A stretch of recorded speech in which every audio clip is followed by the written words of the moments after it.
If I told you a 25-foot wave destroyed an entire city block, crushed buildings, and derailed a train, you'd probably picture a massive ocean tsunami.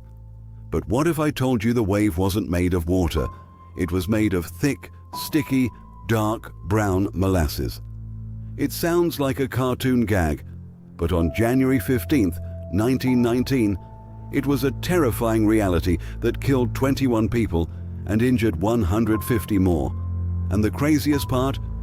The company responsible painted the tank brown so nobody would notice it was leaking. Here is the true story of the Great Molasses Flood. To understand how this happened, you have to understand why there was a 50-foot tall tank of molasses sitting in the middle of a crowded Boston neighborhood. In 1919, molasses wasn't just for baking. It was fermented to produce industrial alcohol, a key ingredient in making munitions and explosives for World War I.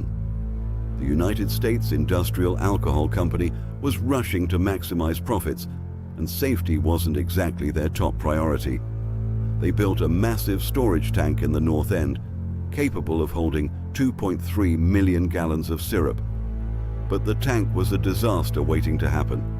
The tank was built so hastily that it wasn't even tested with water before being filled. Almost immediately, it started to leak. It leaked so much that local kids would actually run up to the tank with cups to scrape the sweet syrup off the sides. Whenever the tank was refilled, it would make a terrifying groaning noise as the poorly constructed steel stretched under the weight. So, what did the company do to fix this glaring structural failure? They didn't reinforce the steel. They just painted the tank brown so the leaks wouldn't be as obvious. It was a cover-up that would cost lives. On January 15th, the weather in Boston suddenly spiked from freezing to 41 degrees Fahrenheit. The rapid warming caused the molasses inside the tank to expand. Around 12:30 p.m., witnesses heard what sounded like a machine gun. It was the massive steel rivets popping off the tank one by one. Then, the tank exploded. A wave of molasses 25 feet high and 160 feet wide tore through the streets at 35 miles per hour. This wasn't water. Molasses is 40% denser than water. It possessed enough kinetic energy to snap the girders of the elevated railway system and sweep entire houses off their foundations.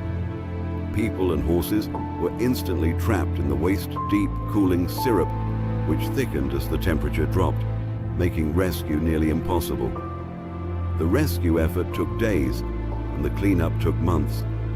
Crews had to use salt water from fireboats and sand to wash the syrup into the harbor, turning the water brown until summer.